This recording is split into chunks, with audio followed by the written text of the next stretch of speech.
కాపాడుకుందాము.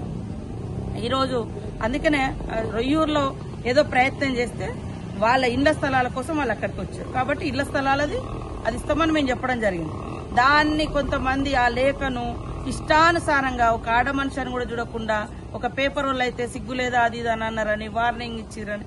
సరే తప్పులు చేస్తే ఏదైనా ఉంటే సరి చేసుకోవడానికి సిద్ధంగా ఉన్నాం. ప్రజలు వార్నింగ్ ఇచ్చినా ప్రజాప్రతినిధులు వార్నింగ్ ఇచ్చినా స్వీకరిస్తాం. ప్రజల కోసం మా పనితనాన్ని మెరుగుపరుచుకుంటాం. ఇంకా ప్రజల అభివృద్ధి కోసం సంక్షేమం కోసం ముందుకు పోతాం తప్ప వెనుకడుగేసేది ఉండదు. ప్రజల కోసం ఎప్పుడూ కూడా నిలబడతాం. ఆదివాసుల కోసం నిలబడతాం, అట్టడుగు వర్గాల కోసం నిలబడతాం, కష్టాల్లో ఉన్నటువంటి వాళ్ళ కోసం సాధ్యమైన. నేను మనిషినే.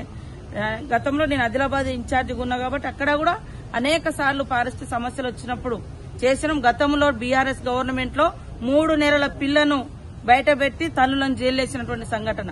చెట్లకు కట్టేసి కొట్టిర్రు. ఒకటి మొన్న ఇక్కడ బూర్గంపాడులో జరగగానే అదేంటి వాస్తవ రిపోర్ట్ తెమ్మని చెప్పినాం. సురేఖ గారితో మాట్లాడినాం.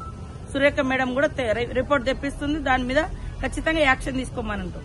కాబట్టి ఎవరిని ఏ మూలాలలో మేము మా ప్రజలకు సంబంధించినటువంటి సేవ చేసే మూలాలను ఎప్పుడూ మర్చిపోం.